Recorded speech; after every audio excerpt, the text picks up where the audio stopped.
शक्ति स्वरूप हूँ। I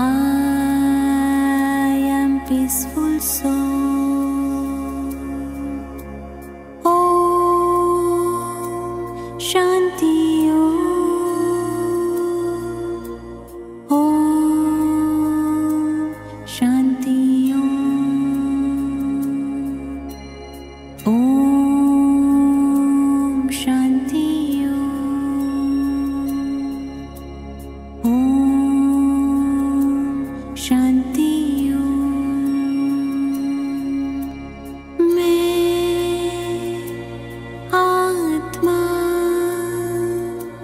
सुख स्वरूप हूँ। I am happy soul.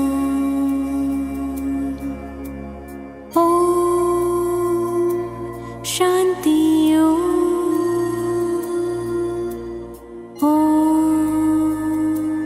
Shanti Om Shanti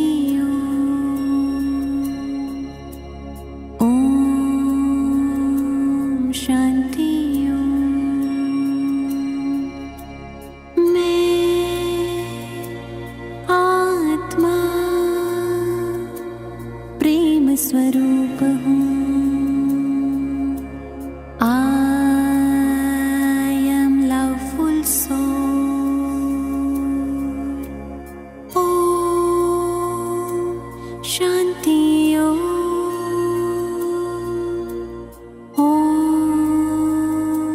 Shanti Om Shanti Om Shanti मैं आत्मा शक्ति स्वरूप हूँ।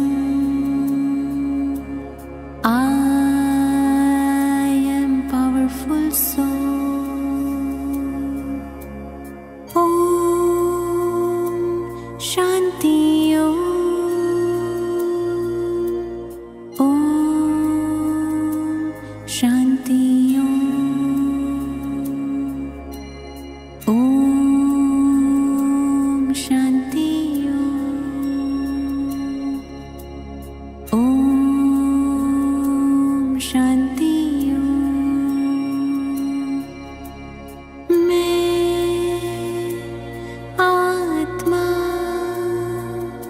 पवित्र स्वरूप हूँ। I am pure soul. Om Shanti Om Shanti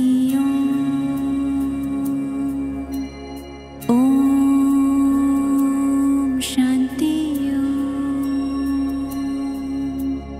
Om Shanti मैं आत्मा आनंद रूप हूँ। I am blissful soul.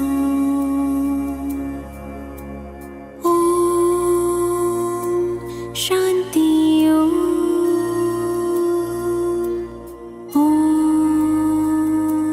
Shanti Om Shanti Om Shanti मैं आत्मा ज्ञान स्वरूप हूँ। I am knowledgeful soul. Om Shanti Om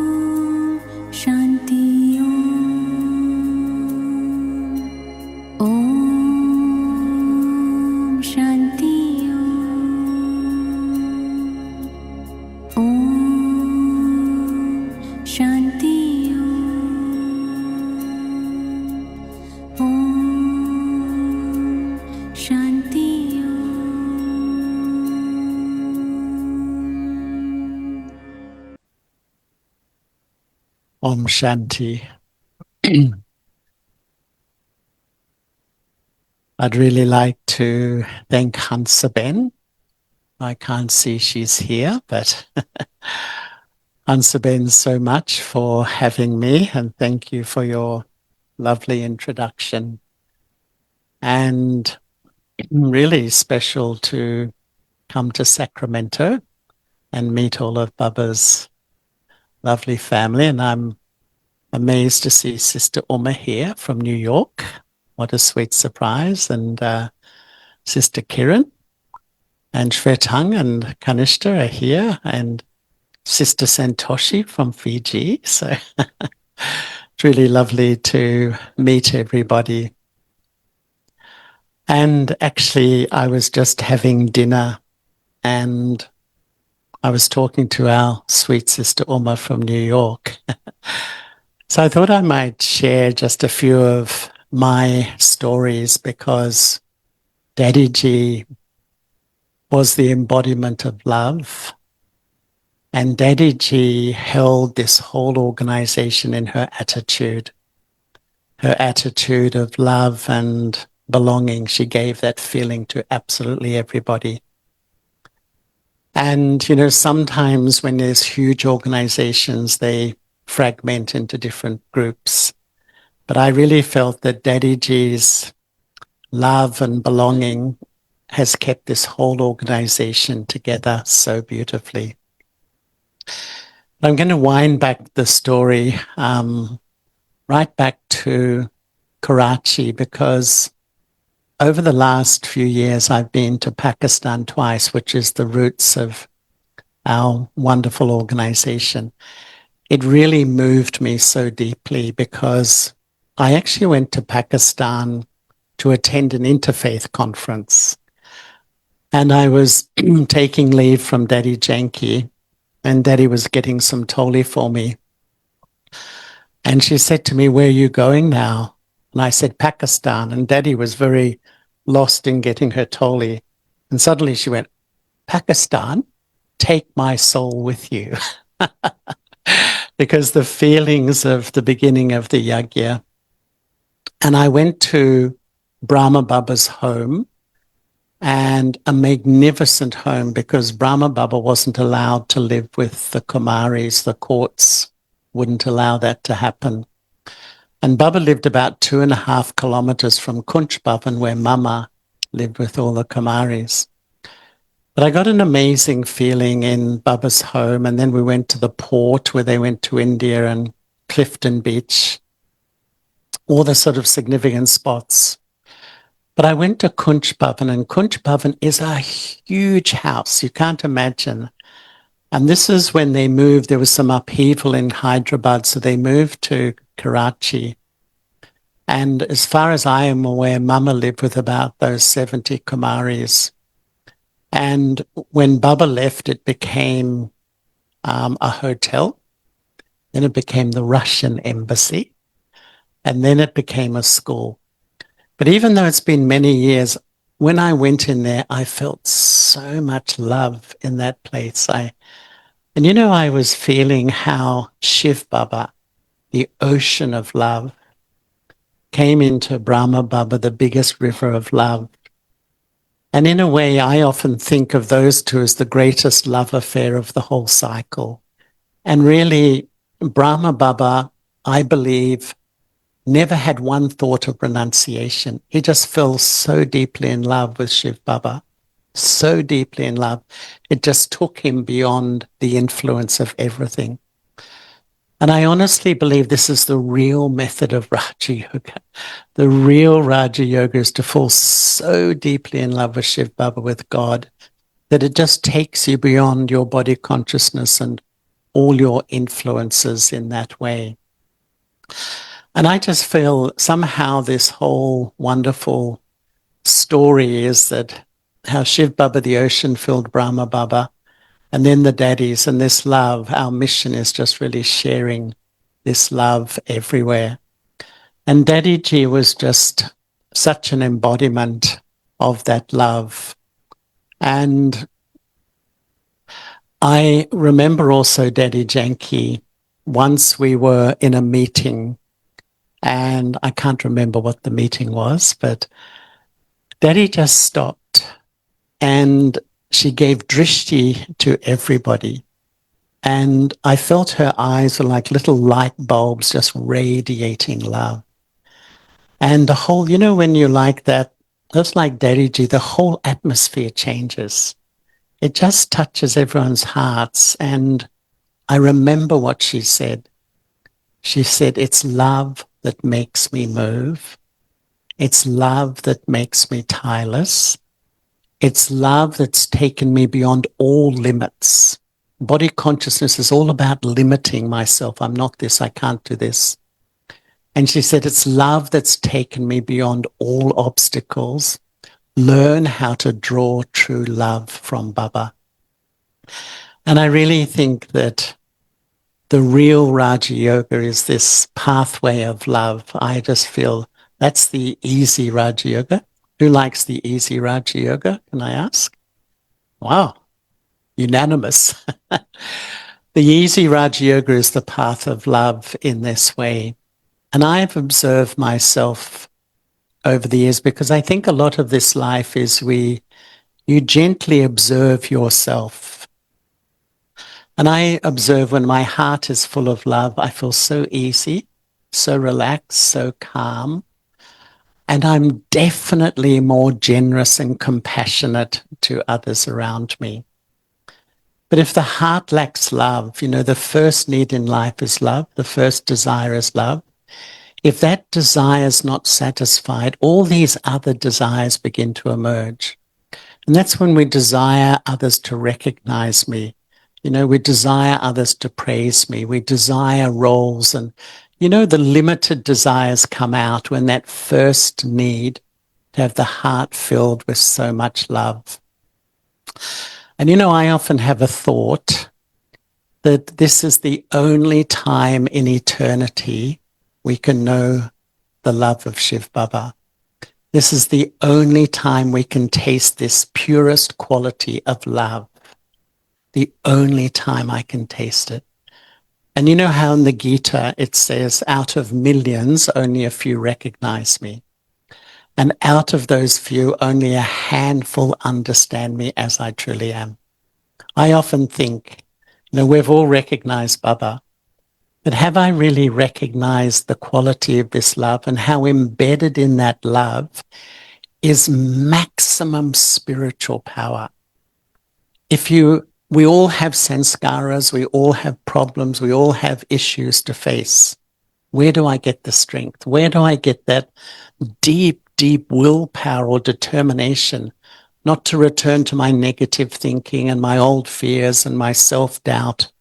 It's Baba's love, which is really, I feel, the great power. And for me, I think that I love everything natural in my life. I'm sure everyone else is the same here. And I feel personally that if I'm forcing myself, in this life, I should go to the center. I should meditate. I have to, that language. Who likes that? Does anyone like that? I feel we're still doing bhakti. We're still on the path of devotion. And really, what is the most natural thing to all of us is to fall in love. It's something we don't have to learn. It's a part of our DNA. And really, my feeling of this life is that what happened with Brahma Baba, what happened with Dadiji, they just fell totally in love with Shiv Baba. And when you naturally fall in love, what do? You naturally remember. You're not thinking, oh, I forget, Baba, I forgot, like I should, I must, I have to. You naturally remember. And when you naturally remember the one who's incorporeal, egoless, and viceless, what do you become? You naturally move in that direction. So transformation naturally happens. And when you naturally transform, then you naturally serve, mainly by who you are. You serve through your face and your vibrations. Where does it begin? It's falling in love with Shiv Baba. At the heart of this life is really the life to fall in love with Baba so deeply.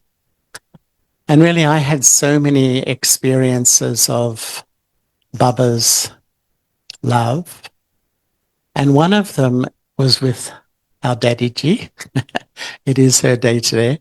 And I can't remember, I may have mentioned this in the last few days, but I actually came to New York in 1980 with Didi Manmohini, who was the co-head of the Yagya. And Didi also was incredibly loving. And if anyone couldn't meditate, they'd just stick them in front of Didi Ji and her drishti would take them beyond. She was extraordinary. And on the way back from New York, I stopped in Madhaban.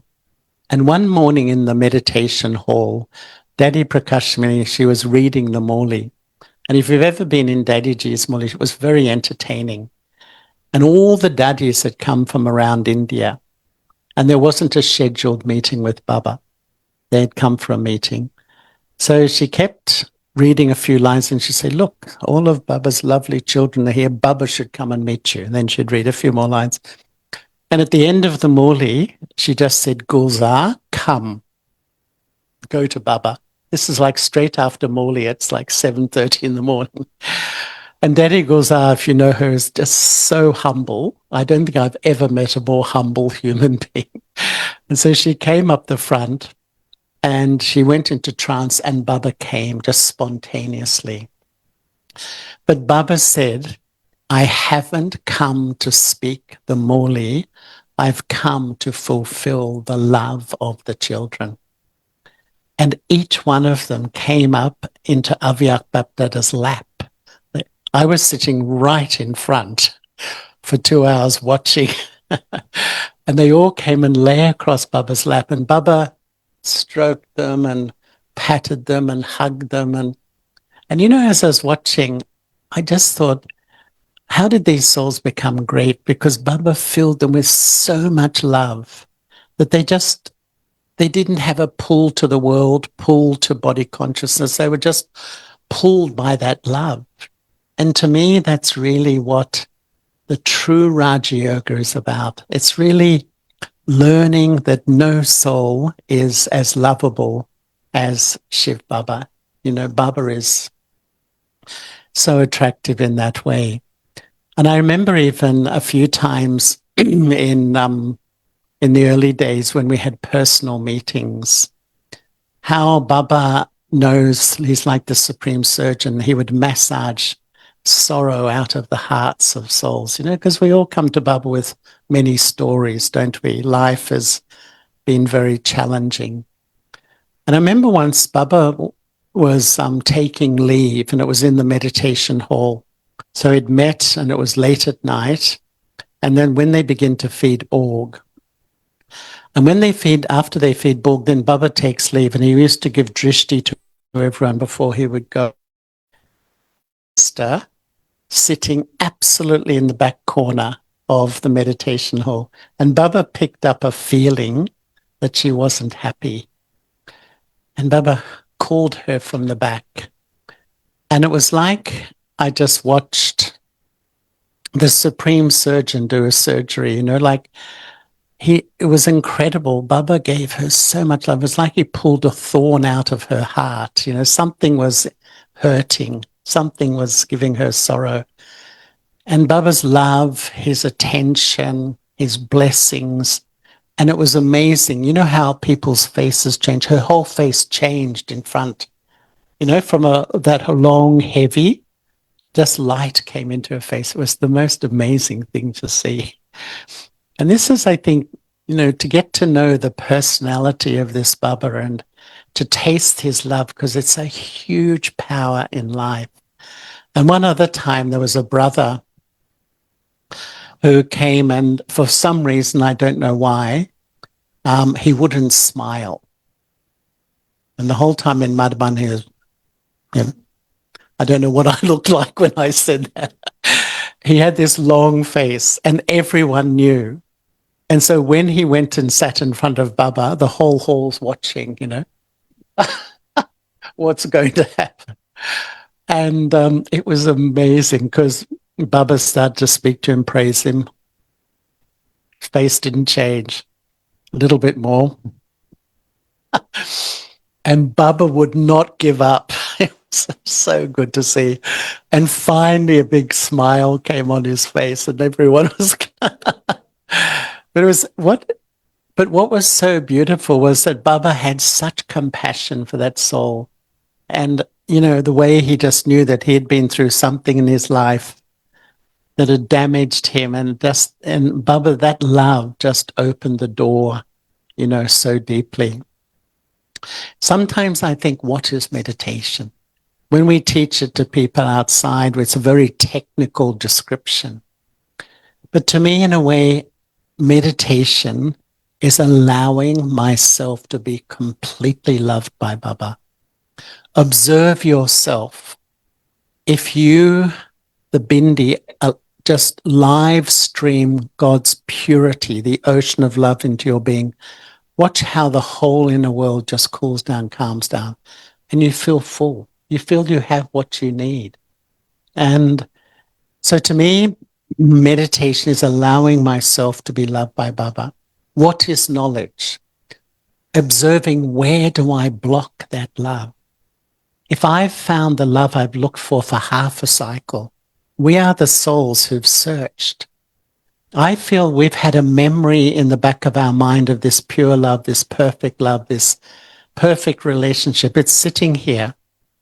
And every life, it just kicked in this search to refine this relationship. And, but if I'm sitting in front of Baba and I can't feel it, don't panic. Don't panic. Just, to me, this is the deep work of Brahman life. These beliefs I hold about myself. And these are the sort of things like, I'm not good enough. I'm inferior. I'm not lovable. I'm not worthy. I'm not pure enough to be loved by God. This is the biggest obstacle. I'm sitting in front of the love I've always looked for and I can't feel it. It's because my whole sense of identity is identifying with my impurity, my weakness, my inferiority. And this is the deep work to remove these beliefs, these deep beliefs I hold about myself, so that I can really allow Baba's love in, because it's that which really begins the deep healing process in this life. The real transformation where something really shifts on a very deep level. And once I had the fortune to go and stay with Jagdish Bhai, who was our senior brother of the Yagya. Who knows Jagdish Bhai? And I went to Shakti Nagar in Delhi. He used to live there. And I said to him, Jagdish Bhai, I'd like to talk to you. And he said, okay, but I'm busy. I've got half an hour. Anyway, for 4 hours we talked.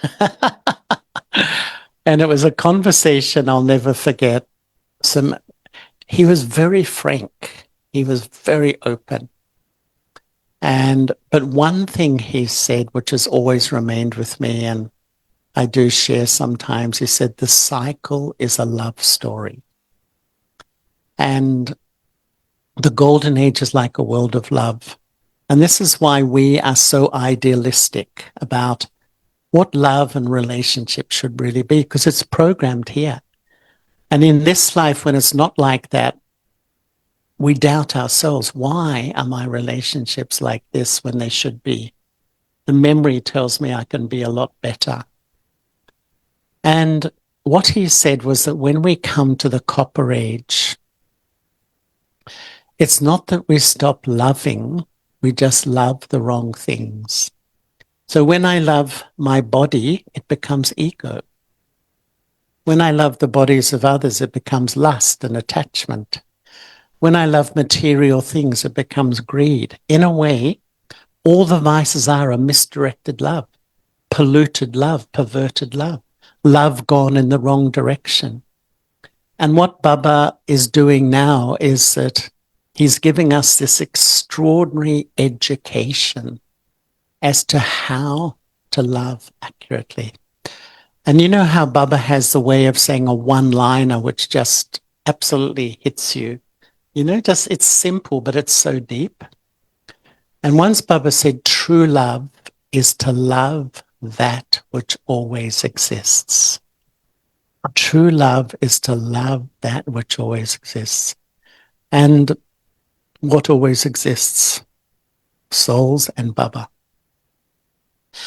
And if you love anything temporary, you'll attach your heart to that. You build fear and insecurity in your life in that way. And I feel that we come to Baba, and Baba gives us this amazing education how to transform our love from temporary to eternal. Just love that which always exists, from physical to spiritual, from love based on emotion to love based on truth. Big difference. Love based on emotion is that love that loves you one day, you're the best thing. The next day, doesn't want to know you, loves you one day and rejects you the next day. The very much the love of this world, very fickle. But love based on truth, I always like it in the Morley when Baba says, you should have a loving intellect, meaning it's love based on truth in the sense that we have this, we can see the value of somebody, and no matter if they fluctuate or change, my vision remains, the same.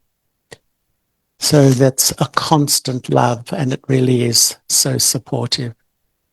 There was one brother in London when I started, and he gave himself the title. Was I mentioning this somewhere? I forget where I've mentioned things in the last few days, but he gave himself this wonderful title, the most negative person in the world. That's quite a big claim. But you know what he said to me? He told me his experience once. He'd go to the center and he was always feeling hopeless and what am I doing this for? But Daddy Janki saw beyond his present state and could see his value.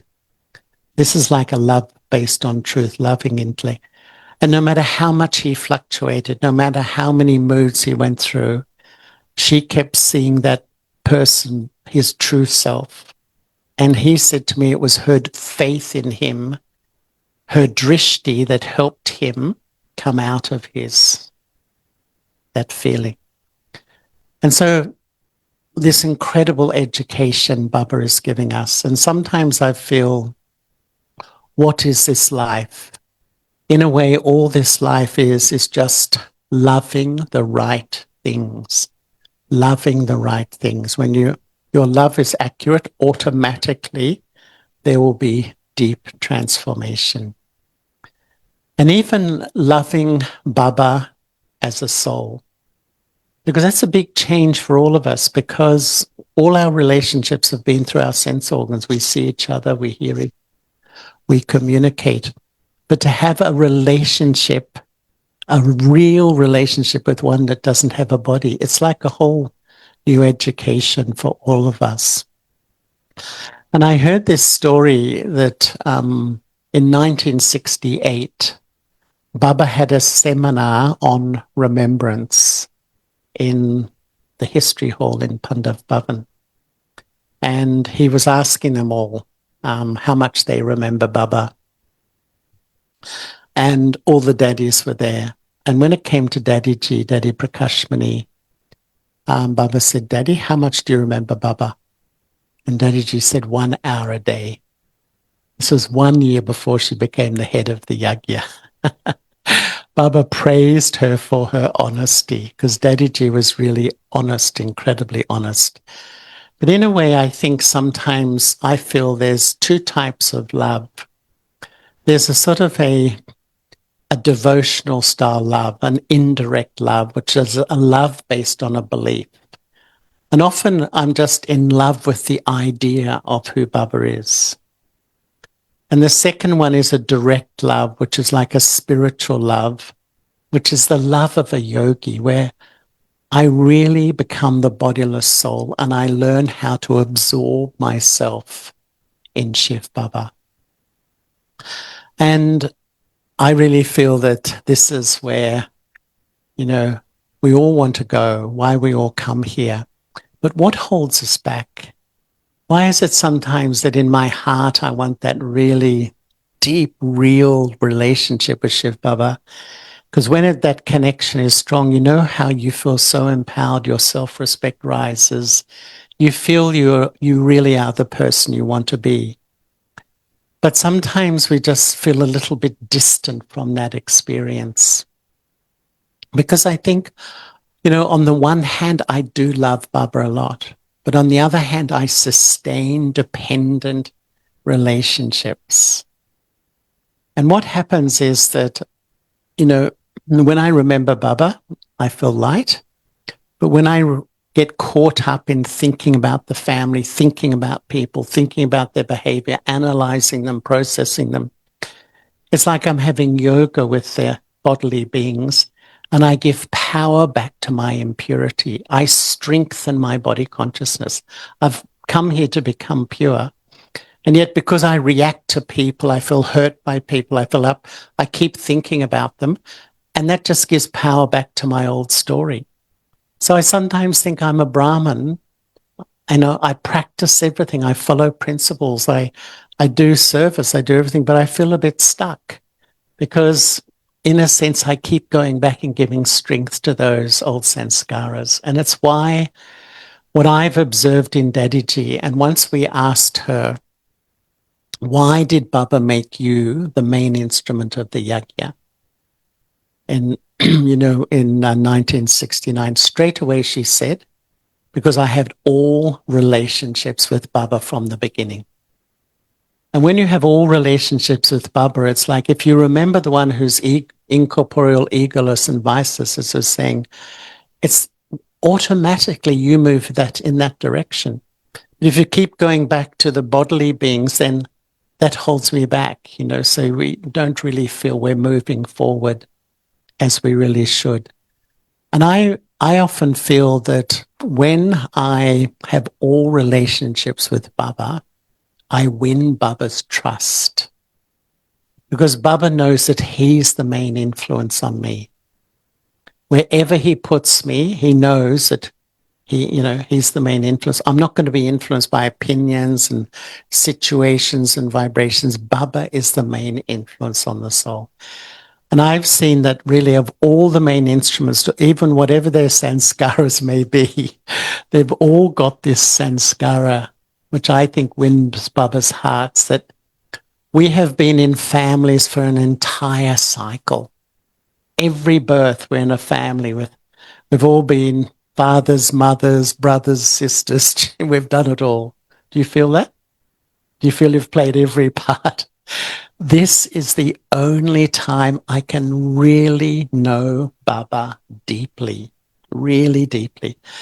And that's why really to really feel in the time that's remaining, this is the seed that will take the soul really high, just all relationships with one. Because one of the feelings that, everyone is having at the moment in the Brahmin family is that time is short. Do you feel that? Do you feel time is short? And that's not to be tense or worried about in any way. The real question is, how do I want to use my time? Because I have a feeling that there'll be a time when we'll realize that the world is going to change quickly. And the thought will come, I knew Baba. How did I use my time? I knew God. I knew the truth. How did I use my time? I feel that's an account we are all going to have at some point of time. And really, ultimately, what's at the heart of this life? For me, sometimes I think, why did I come to Baba? Why did I start? And if I really look at it, is to transform myself and become pure. Why am I still here? It's the same answer. What is the method? Remembrance, remembrance, remembrance, remembrance. Sometimes I think the one soul that is never influenced, the one soul who retains all truth, what is his main advice to all of us every single day? Do you think this sometimes? Have you ever heard a Morley when he doesn't say, children, remember me? Has there ever been a Morley? And to me, it's the main advice from God Almighty. And it's like we absorb the ocean of knowledge for one thing, just to keep my intellect with Baba. This whole study is really, the whole essence is to live my life, and wherever I do it, with the aim to keep the subtle thread of my intellect with Baba, no matter what I do. And I think many of us I feel sometimes that I love Baba, I follow the principles, I really love being a part of the family, I do service, but have I done the work in remembrance? What do you feel? Who feels they've really done that? I'm looking. Maybe I should get better glasses or something. We all feel it, right? Even when I spoke to Jagdish Bhai, he said to me, I've written 100 books, I've done this, I've done that, but I haven't done that real work. And that's ultimately to do that. And I've thought a lot about it. During COVID, I decided that I had more time to really look at myself spiritually. And I really decided that's what I wanted to learn, is to improve remembrance. And what I've always found fascinating is that Baba never uses the word meditation. And about a week ago, he said using the word yoga is wrong. Do you remember in the Sakamuli? It's wrong. He only uses remembrance. Why? Because it's natural. At every millisecond, even while you're sitting in this room now, the subtle thread of your intellect is traveling back home to remember something, traveling on the other side of the world, traveling to tomorrow, what I have to do. You're remembering, you're constantly remembering. And in a way, all Baba is saying, children, redirect that to me, and you can reach the highest stage. And what I began to observe is that in a millisecond, in no time, that when we remember, three things happen. First, the subtle thread connects with a thought, a memory, something I have to do, a person. The instant I connect, I'm influenced by what I connect with. And whatever influences me, thirdly, I have a feeling inside. I have a feeling. And so whatever I remember will really dictate how I feel internally. And so I began, when you think that in your experience, if you're even sitting here now, remember a family member at home, and you have a really close relationship, really loving, the instant the subtle thread touches that family member, that love kicks in, you're influenced by it, you just feel very relaxed and easy. But if you remember someone you're in conflict with, you're not getting on, there's differences. The millisecond your thread touches them, the mind starts to overthink, you feel agitated, and what happens to your stage inside?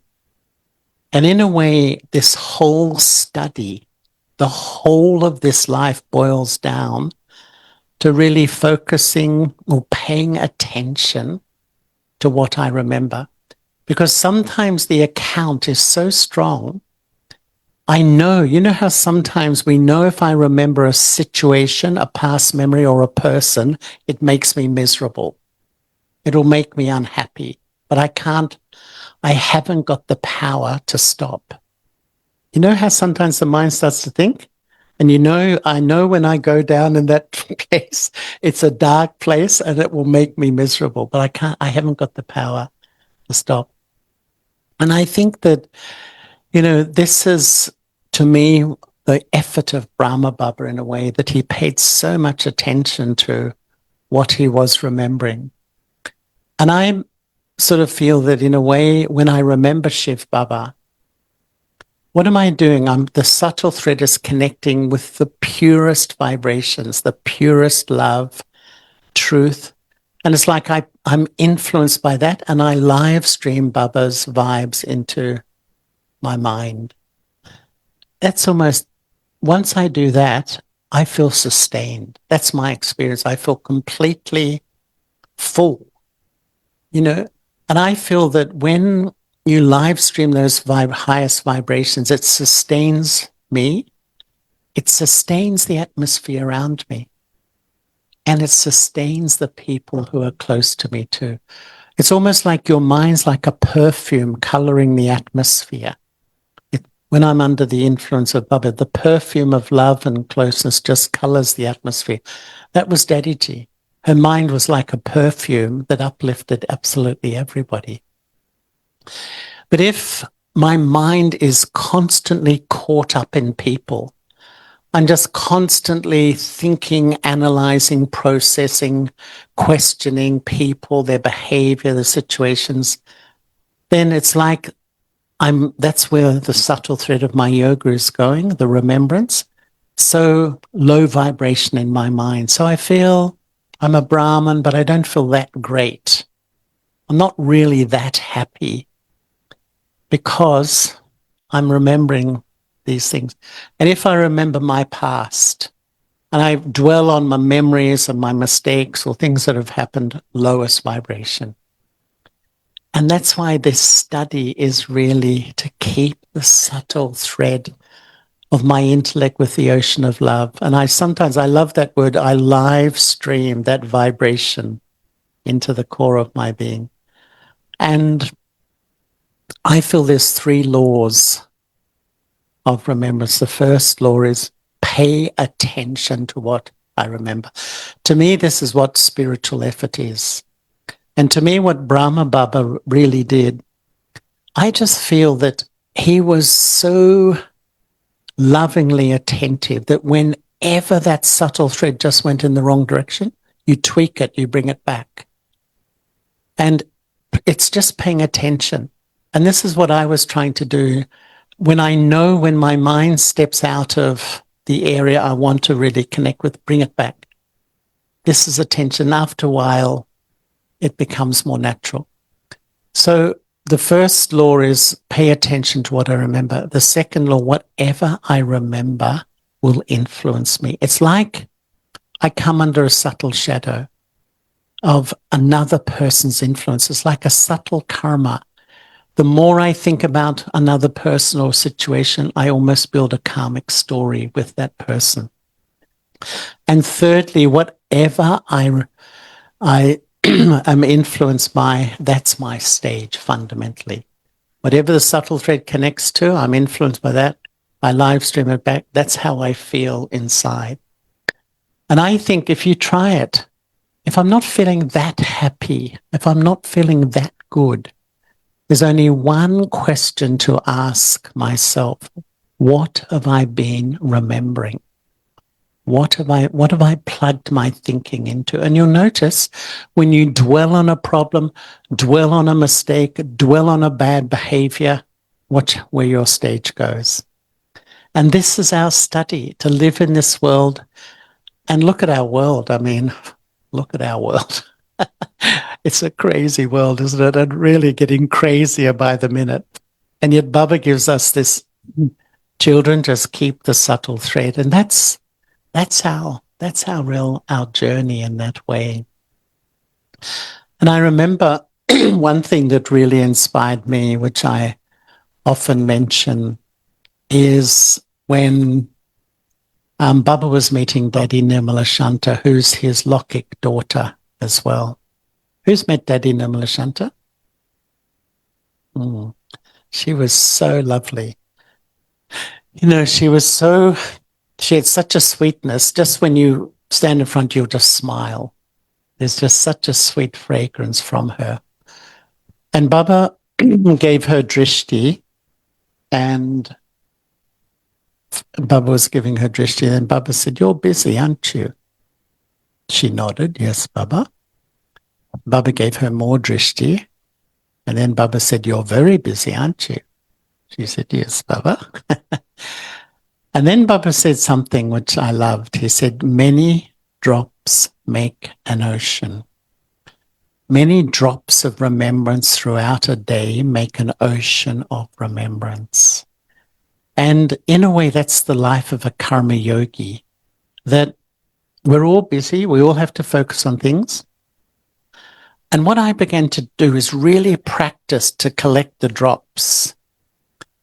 But Baba then went on and he said to her, he gave her practical things. He said, when you finish a meeting and you walk down the hall, remember Baba.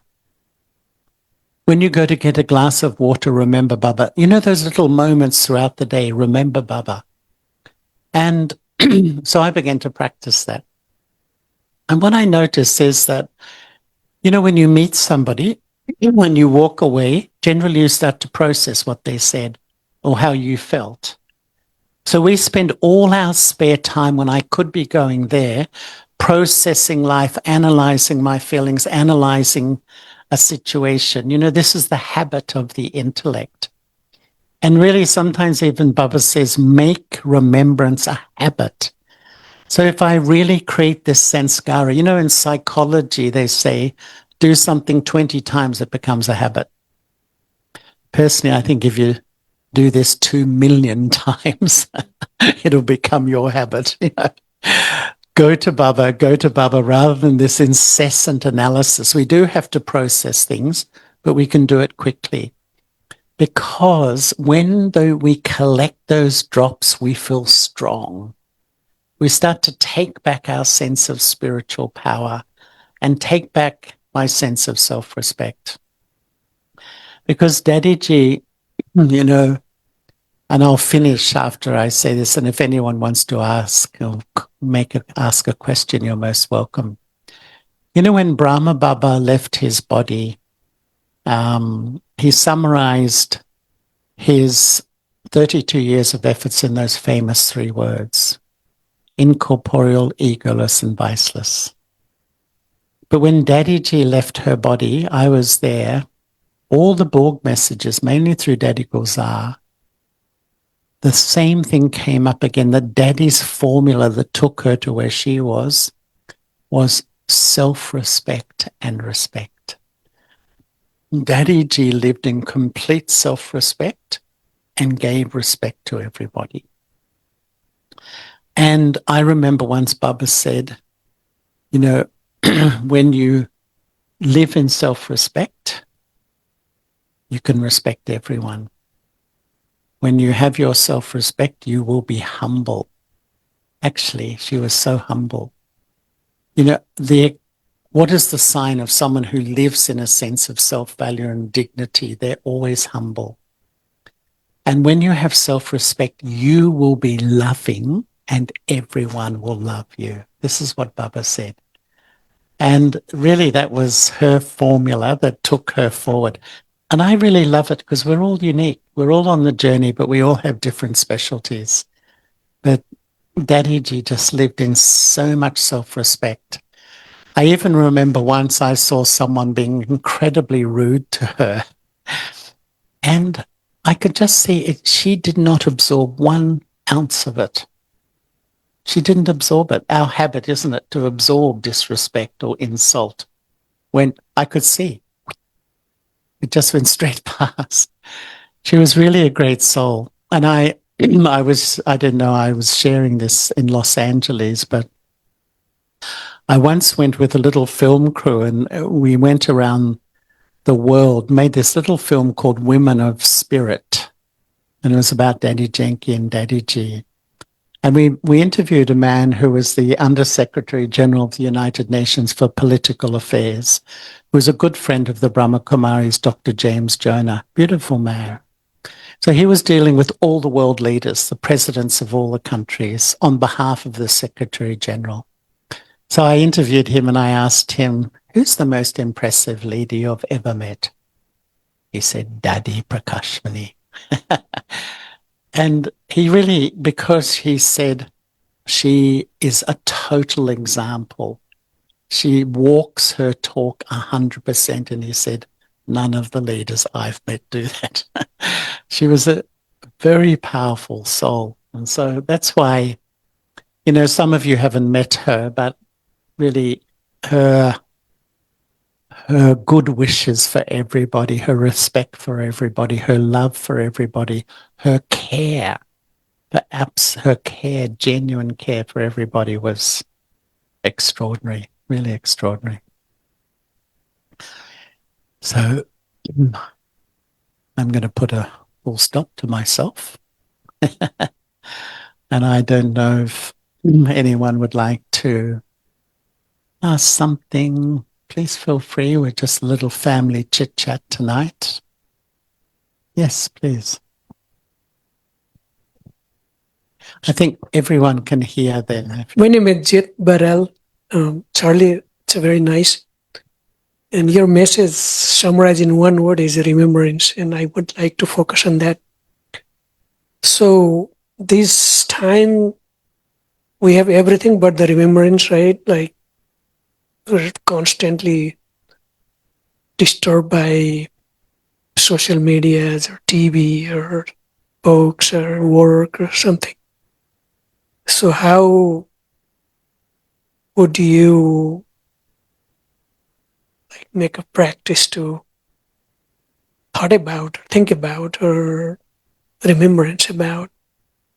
Well, the question I had for myself some years ago was, am I an absorber or am I an observer? Because really, excuse me, when you're in Baba's world, when you're with Baba, almost automatically you watch the drama of life. But because we've been spiritually empty, we absorb everything. So we absorb the love and the respect, but we absorb the negativity, the criticism, the insult. We absorb the atmosphere of the world. And to be really honest, I feel in this world, imagine this scene, there's 8 billion human beings pumping out 70,000 thought streams a day. That's what they say for the human mind. And all those thought streams are filled with anxiety, depression, and everything. We're living in this whole mental soup of negativity. So if I'm not really remembering Baba, following the routine, practicing, my mind will start to absorb the atmosphere of the world. And the atmosphere of the world, the more you lack love and truth, the mind just goes faster, faster, faster, faster, and you can't stop it, can't sleep properly. So many things like that begin to happen. And it's actually really, it's just following the absolute fundamentals of this life, putting a structure into every day and really following it, waking up at Amrit Bela, listening to the Muli, but really not just, what often happens is we listen to the Muli or we meditate, and then I just switch back to my old thinking. No, we just switch back. We've got to practice during the day. And we all practice, and sometimes we fail. We go back into our old emotions, but the more you practice, my own experience, when I started, I think I was like this. After a while, it went like this. Honestly, now I feel quite stable, because I think the more you put yourself under the influence of Baba, one influence, that is the influence on here, rather than all the influences, the opinions, the behaviors of the family, friends, and the state of the world. But it just really, if we follow what Baba tells me to do, really, we will start to move in that right direction. But we really have to follow the structure. To me, Srimat is not rules and regulations. I mean, who likes rules and regulations? Anyone here like them? It's against the human nature. Srimat is a deep code of truth that will free you from suffering, really. And if I have the wisdom to realize deep underneath each direction from Baba is a deep truth about the law of karma. And the more I follow, it will free me from so much negativity when I follow Baba's direction. So it's sort of like that helps me focus. And when I really do what Baba tells me, and it's quite simple, you'll definitely start to feel yourself moving forward spiritually. If we buy only 75% of the package from Baba, we don't get the full. Because sometimes, to be frank, we have one foot in Baba's world and the other foot in another world somewhere. And when we do the splits, it's not a comfortable, it's quite painful. Really, I would say, really, this is the time just to see Baba. You know, I feel, what is the most beautiful life? To remember one and have good wishes for every single human soul you come in touch with, regardless. And I feel that's what an angel is. An angel is really one who just is in love with God and has that compassion and mercy. You know, we could be so judgmental of each other. That's what, you know, just think how judgmental we can be of our family, our friends, the world, the leadership in the world. And that's all the media. We're just used to this. But really, I think that people are suffering so much. And I was sharing somewhere, I'm sorry if I'm repeating myself, I don't know whether you watch things on, but one of the most touching moments for me was when Baba, he was meeting, a few times this happened, but Baba was meeting the double foreigners and a huge crowd actually. And Baba said, you know, children, can you hear the cries of the devotees? Can you hear the suffering in the world? You know, and really, can we hear how our human family is feeling? And you know, I feel we get so self-absorbed. Me, my life, my story, my problems. It's a bit self-indulgent. Ultimately, this life is really to be in love with God and to give. And actually, there's a deep secret in service. The more you give love, give respect, give cooperation, give good wishes, the less you take and you absorb negativity, criticism. And that's why really I think the true life, even all the blessings in the last few days, service. And that doesn't mean just to run around like a mad thing, but have the consciousness to be an instrument to give in this world. I mean, the knowledge side, it's okay. We understand. The thing is, the circumstances and everything. For example, me, you know, I was supposed to wake up before 4 o'clock and listen to the Murli and meditation, and like I come home from the work and very, very tired and supposed to sleep, like, and we have anxiety and you take a anxiety medicine and it make you so sleepy in the morning. You can't, you know, get up.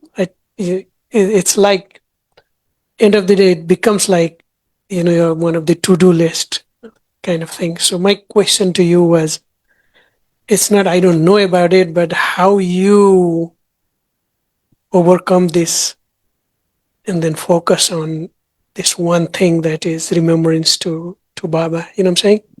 Yeah, it's actually, I mean, anyone can do it. Anyone.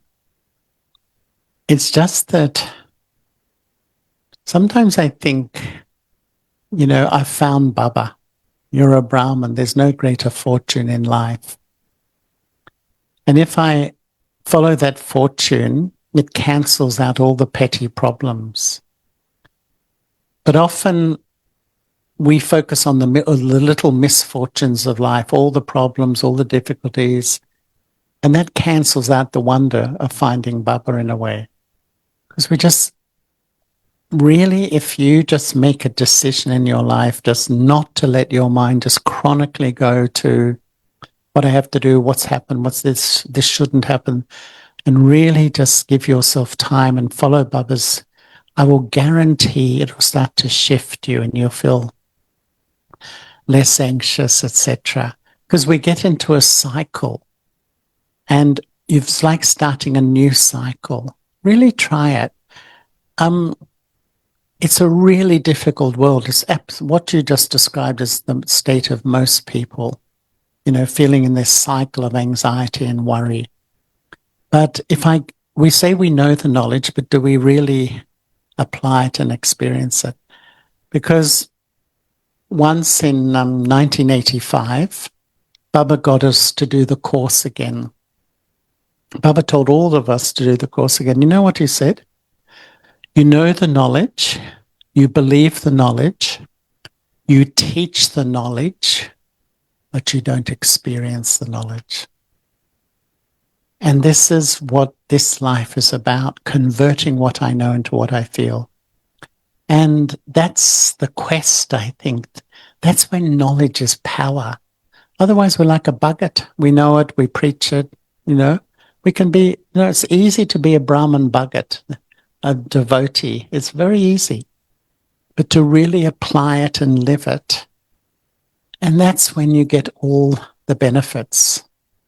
And you can do it. Anyone can do it, really. If you just made the main focus of your life, you just say for 3 months or 6 months, I'm absolutely going to do it. You wait how you feel.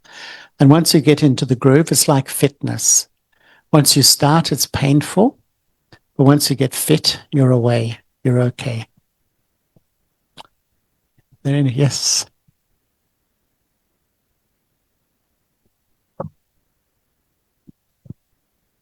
So oftentimes, not just the low kicks, but even Baba's children, students ask this question about love, that when we give altruistic love, unconditional love, then there is a possibility of it being taken advantage of or people taking you for granted.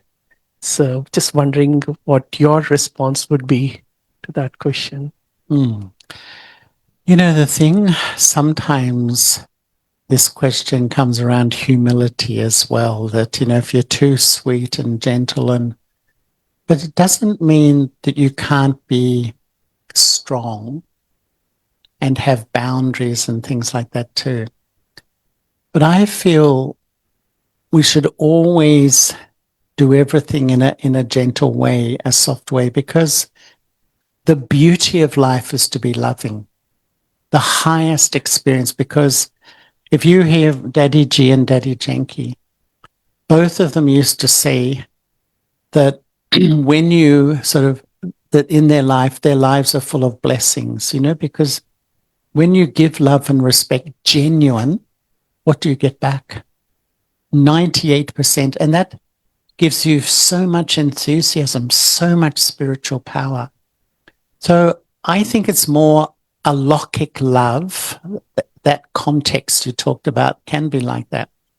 But this alokik love is very powerful. And even with non-BKs, most of them feel your blessings for them through your mind and your face. Your face tells a lot. And they give you love back. It's as a blessing too. Daddy Janki once said something like, her progress is 50% Baba, 45% the blessings of the family, and 5% her effort. We all know Daddy would say things like that, but blessings. And Daddy Prakashmani, she used to say, I never do one action that I will lose those blessings from the hearts of another. They're very precious. When someone's heart offers you clean love, pure love and goodwill, that's one of the most precious things you can get in life. I often feel if the heart is full of love, you feel quite satisfied. You don't need anything, actually. You don't need material things. You don't need big cars, big houses, big names, big titles. And that's how really why, you can live absolutely simply when you have the wealth of pure love and divine love in that way. But in saying that, I sort of feel that we're not weak. And if for any reason someone takes advantage, it's not to be rude, but we can be sweetly firm,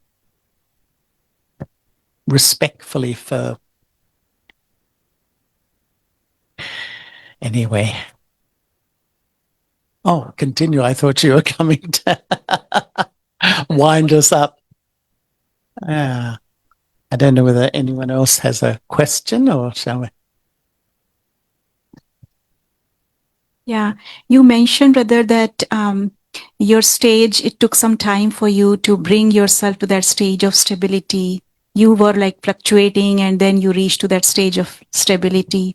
So can you please share what extra effort you made to reach to that stage where now there is no fluctuation in your stage and you are completely stable? Well, maybe I should rephrase that. I wouldn't say completely, but it's pretty good, like it's pretty stable. It's quite simple, I feel. There's two things mainly. It's just maintaining the daily practice, never ever stopping, just keeping the daily practice, but mainly that I put myself under the influence of one. Because I feel from the beginning of the Copper Age, we put myself under the influence of societies, cultures, teachers, gurus, parents, families, hundreds of things, and look where it reached. And really, what does it mean to really follow Baba? It means I put myself completely under the influence of one. I love everyone. I respect everyone. But I'm absolutely under the influence of one. And Baba is eternally stable. And so that starts to, if that's the main influence on me, then I step into that place too. Yeah. If I may, Brother Charlie, one last question here. Oh, I was looking, where's that voice? Yes. I thought, talking from the heavens. Yes. Speaking of Dadiji, right? She managed the whole yagya and she was so loveful. We can be loveful when we have nothing, but when we have so many resources to manage and so much, if we spend, someone did some mistake, they get, some resources get used up and we don't have those resources. But still, Dadiji used to keep that love for the souls and make sure they're fulfilled. And that's why Dadi is so loved by everyone. How did she get to that stage, and what practices do you think she had to achieve that? No, I remember once when she was in Australia, I asked Daddy, how do you run this huge yagya, Daddy, with so many people? And she said, first I listen, then I teach. So listen to the hearts of others rather than just making assumptions about people. And she said, I never try to control anyone. Because some people feel responsibility, I have to control people. That is the biggest mistake of a leader. Even if mentally you feel you're always correcting and controlling, you just push them away. You give them, and she was so wise. She said, I give freedom. And when you give freedom to people, they come close to you and they will want to hear from you. And lastly, she said, I trust everyone. And I think she just had so much love and trust that even I saw her, I've seen her be firm with people. She was never disrespectful though, but she'd be very clear what she wanted. I've seen her very firm with people, but not rude and not disrespectful, but this is how it should be. And because people loved her, they wanted to fulfill that. So it's very powerful leadership, actually. Thank you, brother. Om Shanti, Brother Charlie. My name is Krishna, and first of all, I would like to thank you very much on behalf of everyone, BK family, for your time and visit. And your visit is not just only your visit; it is a, opportunity to us to enjoy the love and spirituality and fulfillment. Thank you for that.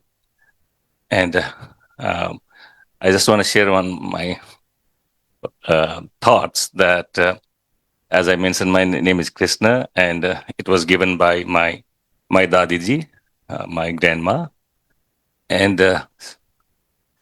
she used to say that when I was born, I was like little lovely kid, smiling, giving a smile to everyone. So that's why she put my name Krishna. Krishna is a Lord who also embraced the love. So that's what it is. But today, I came to know that there is two ways of the love. One is the right way, and one is the wrong way. So you taught us the right love. Right love bring us to the eternal love, to the eternality. That is the maximum, highest spiritual, subtle word. So thank you for that. I just wanted to share that. Thank you. Om Shanti. Thank you, Krishna Bai. You want to ask something? She wants to ask.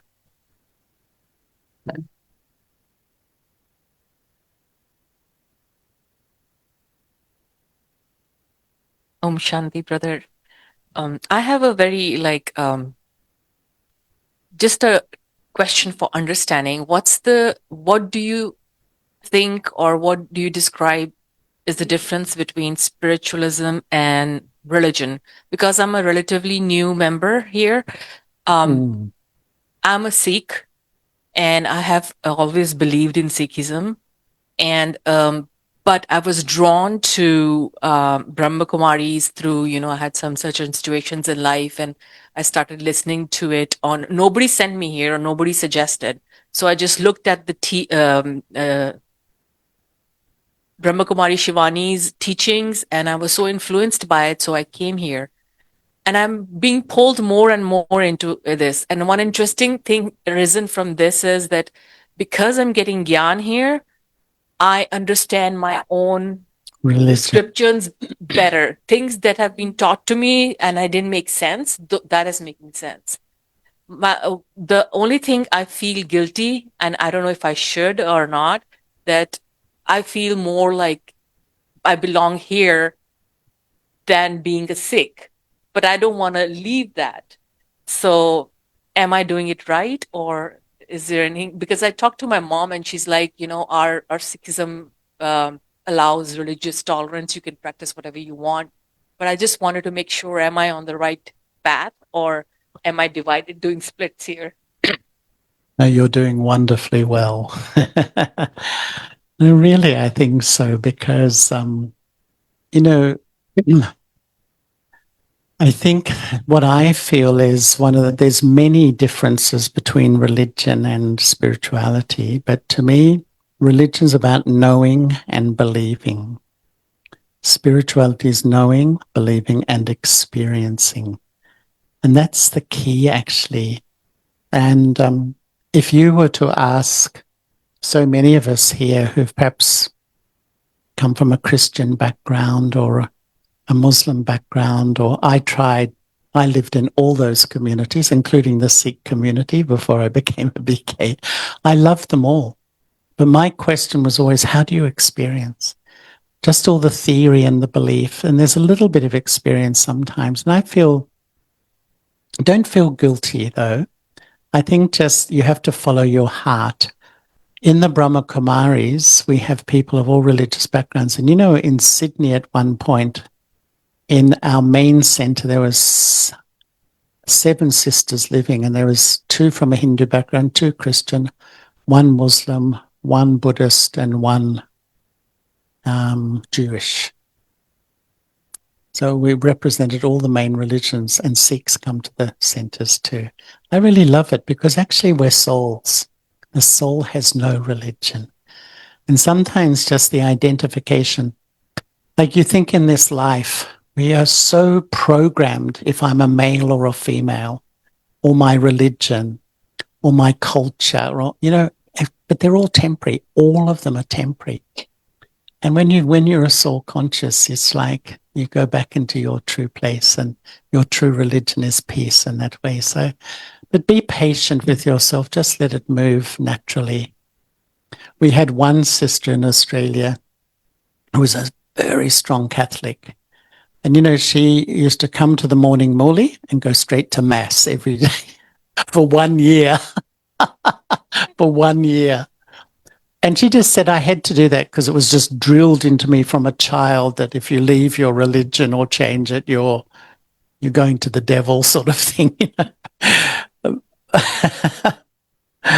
Anyway, it's lovely and well done, I think. Sounds like you're doing very well.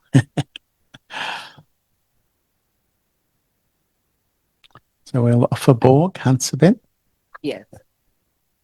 So, Om Shanti, everyone, and we continue this love story eternally. Charlie Bai is always sharing this so beautifully about the love story of the soul. And Charlie Bai will be happy to know there are several sisters sitting here. They are from the Sikh family, but now they are totally BK. Can you raise your hand? Those who used to have like so much. Wow. Yes, total Sikh, like doing all the part and everything, all day, night, everything like that. But now and their whole family are cooperative. So that's very good, yeah. And there is another group of Nepali Baba's children. Can you raise the hand? Some are here. They are from Nepal. Yeah, lovely. We have a very big Right. Nepali group in Australia. Right, yeah. Very big, very large group comes to the centres. And there is a one sister is listening from Australia here on Zoom. Rina, right? One Rina. sister from Australia listening Oh, to your you. sister. Oh, where does she live? In Australia? Oh, I live in Sydney, Australia. Yes, I took Drishti from Charlie Y.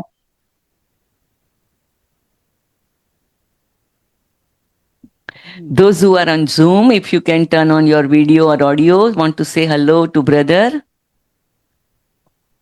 That's Rina, Oh, there's Rina. from Australia. Hello, Rina. You've become famous. Yes, I did took Drishti from Can you, you turn Charlie on Y, in five you're on dogs. mute. Here, they are doing it Oh. here, right? Now we will be offering book to Baba. LA Center is also joining. Geeta Ben or anybody from LA want to say Om Shanti to family here? Maybe they are having different things going on also. Anyway, okay. All right. Meera, you want to say hello to Charlie Bhai? Shashi Ben, yes. Rina's mother. Om Shanti Bhaiji. Om Shanti. Babita Ben, right. Okay, all right. Om Shanti, brother. Om Shanti. And who is that? Okay. Priti, okay. Priti, right. All right. Om So, Shanti, sister. Om Shanti, brother. oh, on.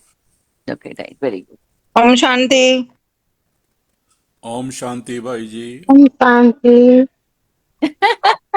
Om Shanti. Very good. All. Om Shanti.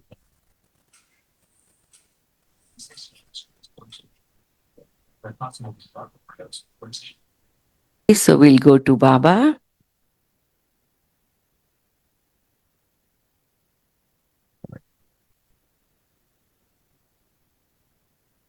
One of the things I'm very impressed that even Charlie Bhai is in a Laukik way, perhaps a little bit older than all of us. Not all of us. There are so many 75 plus here, but still he's able to sit with the cross leg. Can you imagine? I always impressed by it that he is able to sit like Brahma Baba, like that. Because I cannot anymore.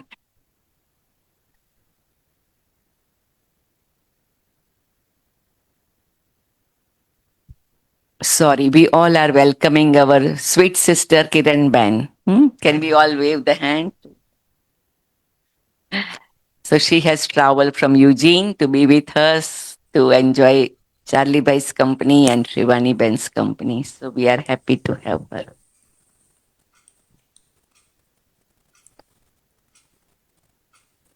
I think one lovely thought is that all over the world, all of Baba's children are being inspired by Dadiji today in her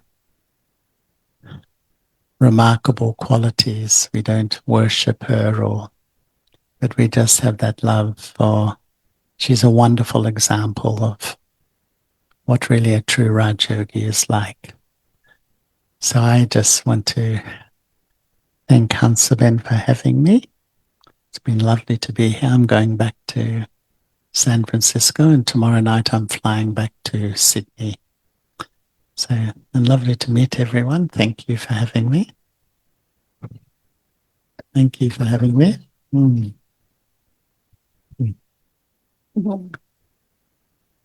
So we are so fortunate. Yeah, you can clap, please.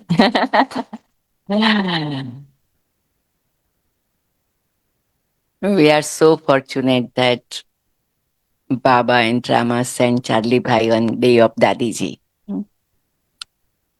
And administratively, Baba's Yagya system, Charlie Bhai is holding very, very powerful and special role.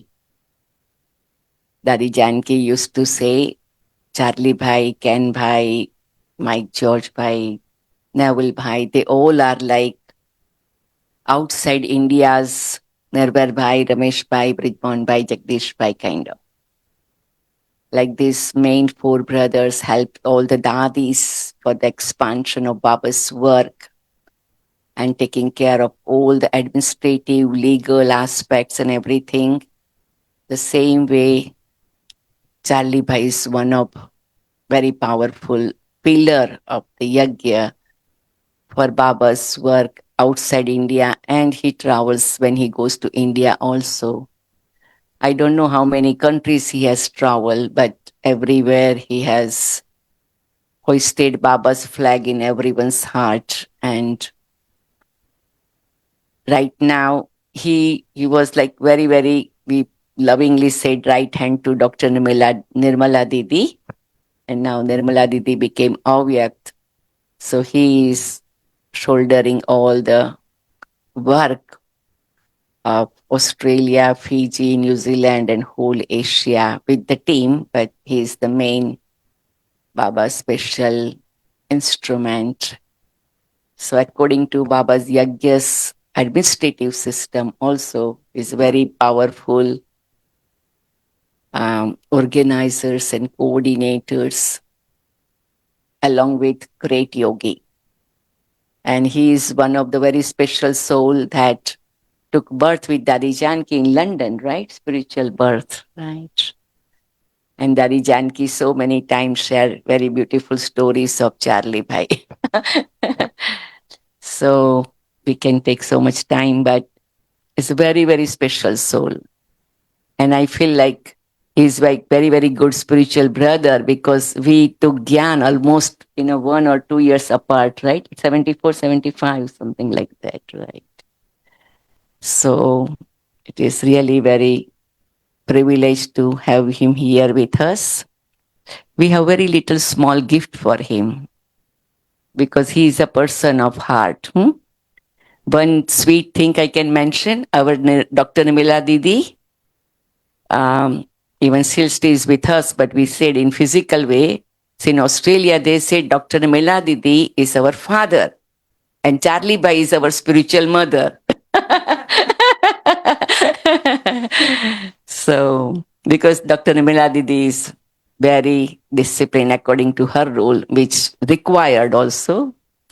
So now we have a little heart for Brother Charlie. Can somebody take picture with the light?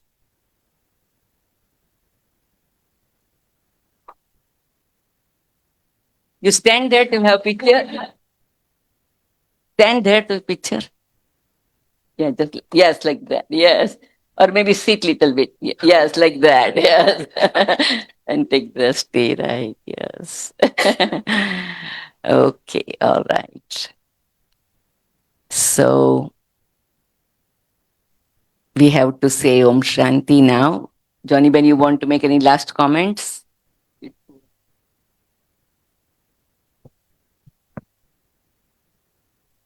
Well, the only comment that I would like to make is thank you with a capital T. Multi-million times.